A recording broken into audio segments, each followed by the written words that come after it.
Hey everybody, Peter Zeihan here coming to you from Colorado. Today is the 18th of August, and the news is that the Netherlands and Denmark have received approval from the Biden administration to send their F-16s, their fighter bomber aircraft, to Ukraine as part of the defensive works.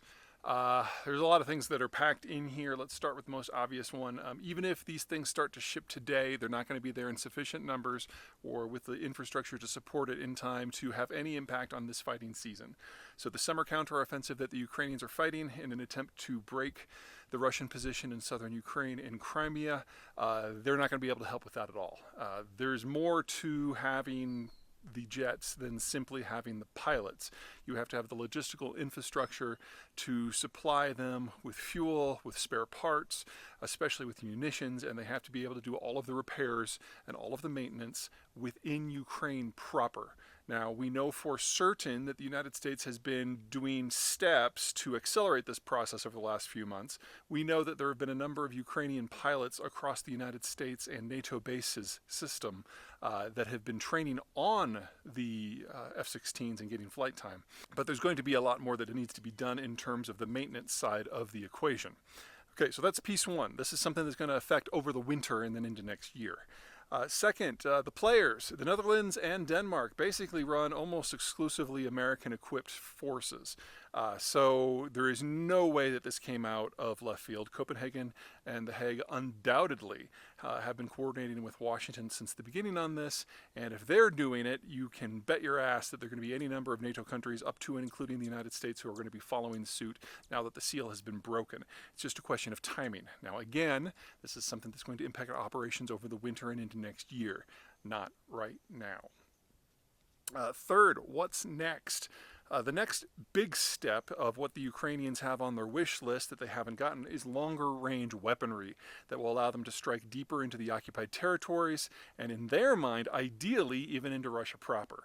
Now, the primary reason why this specific request has been denied so far by all of the Western allies is they don't want to provoke the Russians to a direct fight.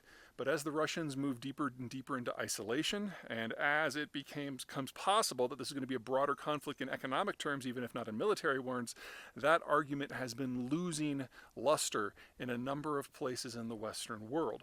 No one wants to start World War III, obviously, but it's pretty obvious who's doing the raping and the genocide, and that is no one on the west side of the line.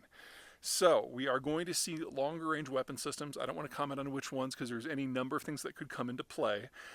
And the argument that they cannot be used within Russia proper is weakening as well. Now, it's a political decision if they decide to remove that stricture. But if you look at what's been happening over the last few weeks, the Ukrainians have been provided with Storm Shadow missiles by the Brits, and that's a longer range weapon system more than capable of striking into Russia proper, but the Russians have not once used it to do so.